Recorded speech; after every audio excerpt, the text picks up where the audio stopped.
I sincerely and humbly welcome you back from our Thanksgiving ceremony. On behalf of my family, on behalf of the people of Masaka City, I thank you most sincerely for taking off time on a busy working day to pray with us, to thank God with us on that day. It was memorable,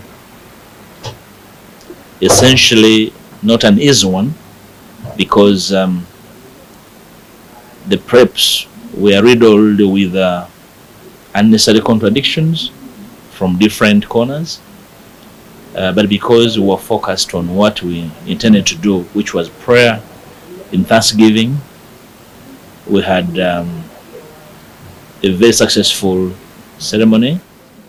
I want to thank the media most sincerely. We had a lot of live coverage, and we had also post-activity reporting, quite accurately reported. Of course, not forgetting a few misreportings for which I blame no one.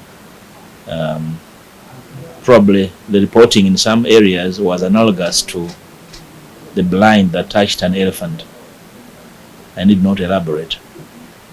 So the people of Masaka are happy with you, and they continue to ask of us as citizens to remain united, because one of our solemn prayers on that day is to have a people that listen to each other, that support each other, that counsel each other, which for us as Masaka was an immense success.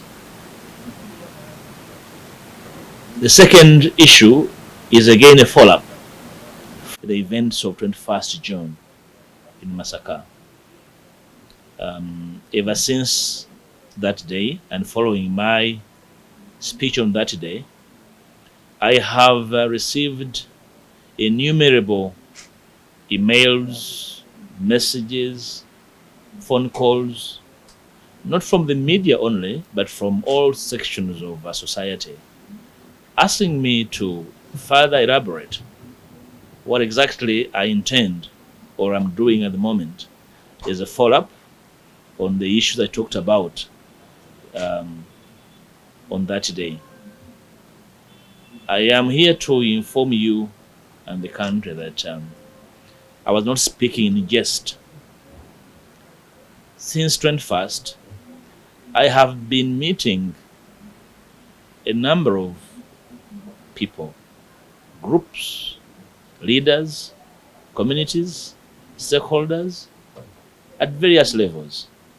And the essence of those meetings is a follow-up on the issues I talked about, especially in my address to what I talked about as eminent and very important and deliberate electoral reforms that we must all be a part of. My statement in Masaka talked about the fact that we needed, as the opposition, a workable framework that will make the opposition functional beyond rhetoric and posturing. That the opposition at this stage should be in a position to posit the country into the possibilities. In that I mean, we have one, probably and a half years to have an election, to a possibility of an election. That means that if we are going to prevent a worst case scenario from happening, and I'm using the words purposefully, that if the opposition is going to enable the country to prevent a worst case scenario from happening, and the worst case scenario I mean is General Museveni succeeding himself, or even enabling his monarchical intentions, the opposition must engender a framework in which it has a common voice, and that voice must transcend color and creed. It's not the preserve of the opposition to talk about reforms. We need wide-ranging electoral and constitutional reforms. Effectively saying, that if the next cycle of electioneering is going to be purposeful, intentional, and therefore with the consequence of giving the country a new direction, it must be preceded by wide-ranging constitutional and electoral reforms. It's those reasons for which I have been consulting and meeting a number of stakeholders. I have gone out of my way to speak to individual colleagues in the parliament from across the political strata, including those belonging to the NRM, independents. And we are gearing up to a framework, a forum of members of parliament, civil society, and other stakeholders to engender a wide-ranging national debate on constitutional and electoral reforms. I have also heard from colleagues in the opposition that say that all we need is a free and fair election. We don't have to have reforms. I dare say that that's an invitation for another round of circus, political circus, in 2025 or 2026, therefore. So the opposition must deliberate. So are we sure that in the current electoral framework and the current constitutional order, a mere election will transform and change the country into the kind of durable constitutional democracy that we desire? My sense is that no, we need to be deliberate, get out of our closet, reach out to each other, bury our hatchet, get out of our small clouds, open the cloud for all sorts of bulls, for us to be able, with the sincerity, talk to each other about the possibilities. Otherwise, for me, a mere return to an election will be a circus and will be a recipe for surrender. For example, how do you deal with an election, with a new electoral cycle, without addressing major contradictions that have become a major debate in this country? You follow as well as I do the questions that have arisen in the political space for which citizens need answers. These answers cannot be settled or provided by a mere election being organized as a ritual. And for example, Ugandans are concerned about the size of our parliament. That actually our parliament is too big for a small economy. And I agree. And for me, this is not a new arena. Over the last couple of years, even when I was still LOP, I talked about these reforms, including reforms that will go a long way in reducing the size of parliament to rhyme with the capacity of the nation to support a sizable, purposeful, and useful parliament. People have talked about this. How do you achieve this without meaningful constitutional reforms and electoral reforms? We have spoken about changing the form of electing members of parliament, that the current first past the post does not give the nation the kind of parliament we desire.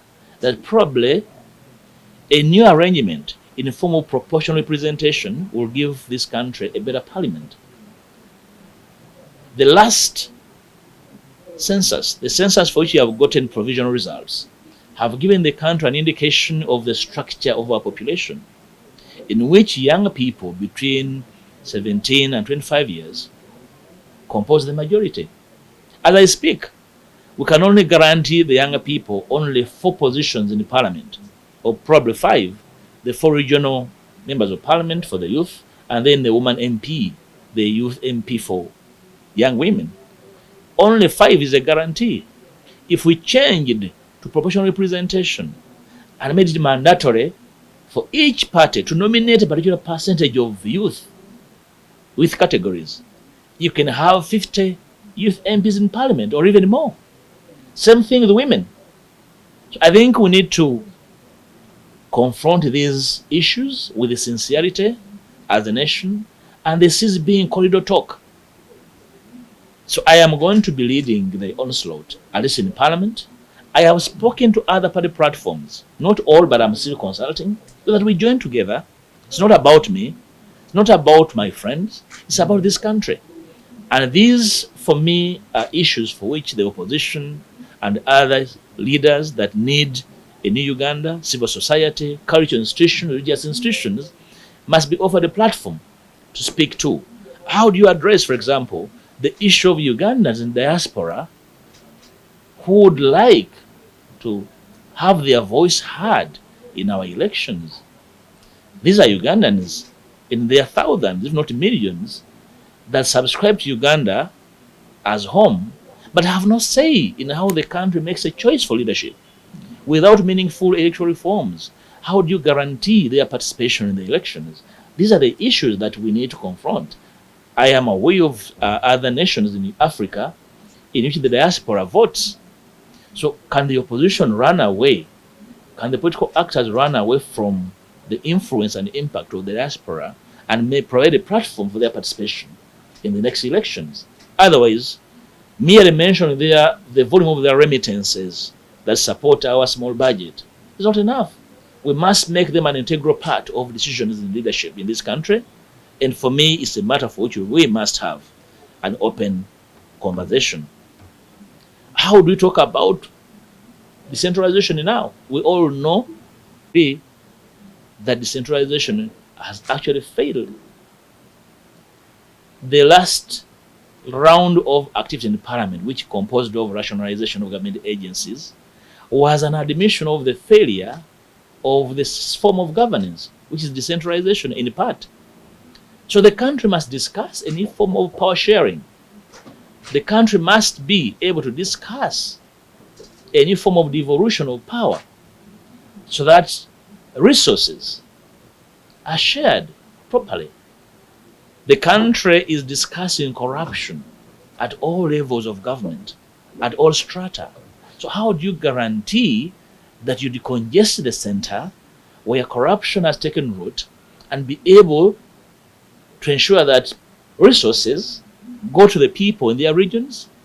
Proportionately, people get resources depending on their contribution to the national budget, but also equalize for those regions that are still lagging behind without a proper framework in the constitution that guarantees devolution. So these must be debated and discussed. How do you go into an election without discussing the way the Electoral Commission is composed in a multi-party democracy? We may not achieve everything at a single go, but the opposition must lead an onslaught, must offer leadership in a honest conversation about the role of the Electoral Commission.